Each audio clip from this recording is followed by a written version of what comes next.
शुरू अल्लाह के नाम से जो बड़ा मेहरबान और निहायत रहम वाला है। दोस्तों, मैं हूं नासिर मारूफ, आप लोगों के साथ ट्रैवल टिप्स के हवाले से डिस्कस करता हूं। और आज भी मैं आपसे जो चीज़ डिस्कस करना चाह रहा हूं, मैंने कुछ दिन पहले अपनी वीडियो बनाई थी तुर्की के हवाले से।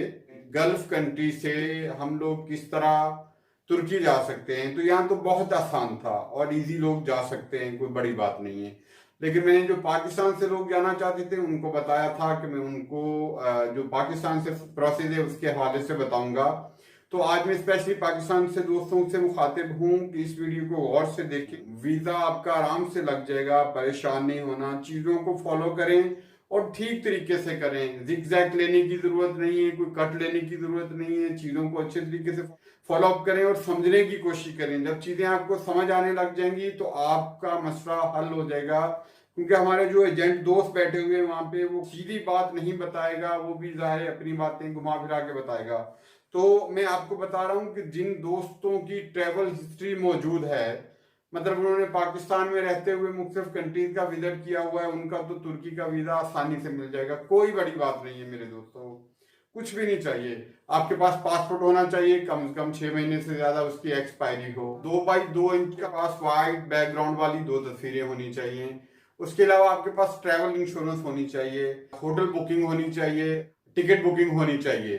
और इसके साथ साथ ये पोलियो वैक्सीनेशन का सर्टिफिकेट भी आपके पास होना चाहिए। इसके अलावा आपको कुछ नहीं चाहिए। आप दो तरीके हैं, या तो आप अपने फॉर्म वगैरह जेरी के ऑफिस में जाएं, सर्विस फ्राहम कर रही है पाकिस्तान में। उसके अलावा गेटवे वहां पे काम कर रहा है, उसमें आप जा सकते हैं। ये जस्ट लाइक कोरियर सर्विस है। और एक चीज और याद रखिएगा, ये सिर्फ आपके डॉक्यूमेंट लेते हैं और इसके अलावा इनके हाथ में भी कुछ नहीं होता। ये कोई आपकी हेल्प नहीं कर सकते। ये सिर्फ आपके डॉक्यूमेंट रिसीव करते हैं जिस तरह, और एम्बेसी को भेज देते हैं। जस्ट लाइक कोरियर सर्विस है। तो मेरे उन दोस्तों से रिक्वेस्ट है कि जिनके पास पहले वीजे लगे हुए हैं वो सीधा जाएं, फॉर्म खुद फिल करें। कोई मुख्तसर मालूमात होती है, कहाँ जाना चाह रहे हैं, कितने दिन के लिए आप तुर्की में जाना चाह रहे हैं और कितने दिन के बाद वापस आएंगे। तो ये सारी चीजें आपको पता है। किस होटल में ठहरेंगे, आपने ज़ाहिर होटल बुकिंग करवाई होती है तो आपको पता होता है कि आपने कहाँ ठहरना है, वो एड्रेस डाल देना है और कुछ नहीं। पासपोर्ट वही रूटीन की जो चीजें, वो सारी चीजें आपने डाल देनी होती हैं और अल्लाह का नाम लेके पेपर जमा करवा दें।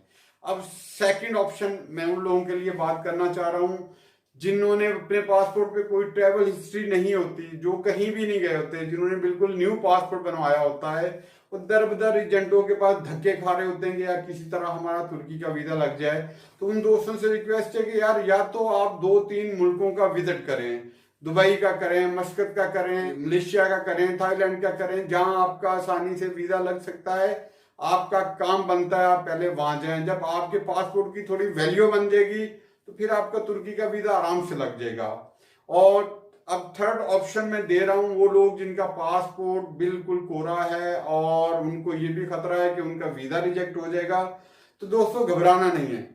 उनके लिए मैं आज एक बड़ा आसान सा तरीका बता रहा हूं, जो आपने किसी एजेंट के पास भी नहीं जाना और आपका काम भी 100% हो जाना है। दोस्तों, आपने वहां पे कचहरी में जाना है और कोई इनकम टैक्स का वकील हायर करना है। वो ज्यादा से ज्यादा आपसे 5,000 रुपया लेगा और आपकी कंपनी रजिस्टर्ड करवा देगा। और उसके साथ साथ एनटीएन नंबर, अगर आप उसी को कहेंगे तो वो आपसे 1,000 तक और चार्ज करेगा और आपका एनटीएन नंबर भी इशू करवा देगा। अदरवाइज आप खुद भी डायरेक्ट ऑनलाइन अप्लाई कर सकते हैं और वहां पे आपका फ्री है, बिल्कुल एनटीएन नंबर आपको फ्री में मिल जाएगा। और कंपनी उस चीज में रजिस्टर करवाइएगा जिसके बारे में आपके पास मालूमात हो। कंपनी रजिस्टर करवाएं, आपको चैम्बर ऑफ कॉमर्स की तरफ से मेंबरशिप कार्ड मिल जाएगा, आपको वहां की उनकी मेंबरशिप मिल जाएगी। उसके बाद आप उसी कंपनी के नाम से बैंक में अकाउंट खुलवाएं, लेटर हेड बनवाएं, स्टैंप बनवाएं, बैंक में अकाउंट में रूलिंग रखें।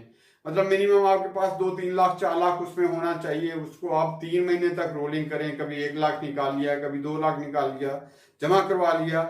इस तरह जब आपकी कंपनी भी रजिस्टर्ड होगी और आप कंपनी के प्रोप्राइटर होंगे या ऑनर होंगे तो आपकी ऑटोमेटिकली एक वैल्यू होगी। जब आप 3 महीने तक अपनी रूलिंग कर लेंगे उसके बाद सिंपल कुछ नहीं करना आपने सिर्फ क्या करना है, यही सारे डॉक्यूमेंट जो मैंने दूसरे दोस्तों को बताए हैं यही आपने फॉलो करने हैं। सबसे पहले आपने वही अपना पासपोर्ट आपके पास होना चाहिए 6 महीने से ज्यादा एक्सपायरी वाला, 2 वाइट बैकग्राउंड के साथ फोटो होनी चाहिए, ट्रैवल इंश्योरेंस होनी चाहिए, टिकट बुकिंग होनी चाहिए बाई एयर की, और उसके अलावा आपके पास पोलियो वैक्सीनेशन सर्टिफिकेट होना चाहिए।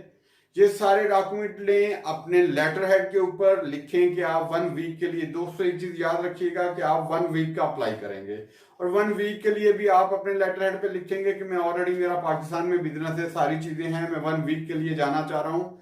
और पूरा ट्रैवल प्लान उनके साथ आप शेयर करेंगे। आप लिखेंगे कि आपने कौन कौन से सिटी में जाना है और कौन कौन सी मेन चीजें जिसका आप विजिट करना चाह रहे हैं। कहीं कोई भी ऐसा पॉइंट मत छोड़िएगा जिसके लिए मतलब आपको बाद में कोई प्रॉब्लम हो। अगर आप सारी चीजों को अच्छे तरीके से करेंगे तो यकीन जाने आपका 1000% वीजा लगेगा तुर्की का। और ये कोई बड़ी बात नहीं है, बहुत सारी दुनिया के लगते हैं, एजेंट लोग भी ऑलमोस्ट इससे मिलती जुलती चीजें करते हैं। और मैं आपको डायरेक्ट बोल रहा हूं कि जितने पैसे आपने एजेंट्स को देने हैं उतने पैसे आप अपने अच्छे मकसद के लिए कहीं यूज करें, ये आपके लिए बहुत अच्छा है। और कहीं पे अगर आप लोगों को लगता है कि ये आपका भाई आप लोगों के कहीं काम आ सकता है तो मुझे आप डायरेक्ट कॉल कर लें, मैं अपना व्हाट्सअप नंबर शेयर कर लूंगा, आप उस पर कॉल कर सकते हैं और मैं इंशाल्लाह, या व्हाट्सएप पे मैसेज कर सकते हैं, मैं इंशाल्लाह आपको भरपूर रिप्लाई दूंगा।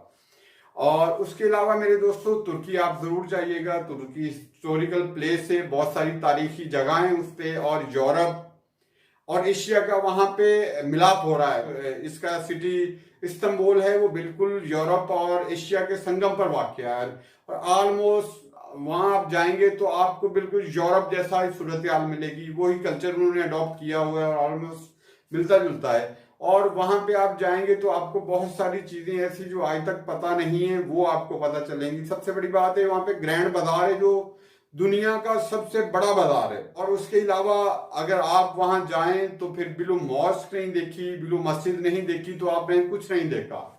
वो सुल्तान अहमद ने तामीर करवाई थी। अगर आप वहां का विजिट करेंगे तो आपको बड़ा मजा आएगा, बड़ी यूनिक किस्म की मस्जिद है। जब अगर आप वहां जाएंगे तो उसके साथ ही जो है ना, हगिया सोफिया मौजूद है, म्यूजियम मौजूद है, बहुत सारी चीजें हैं।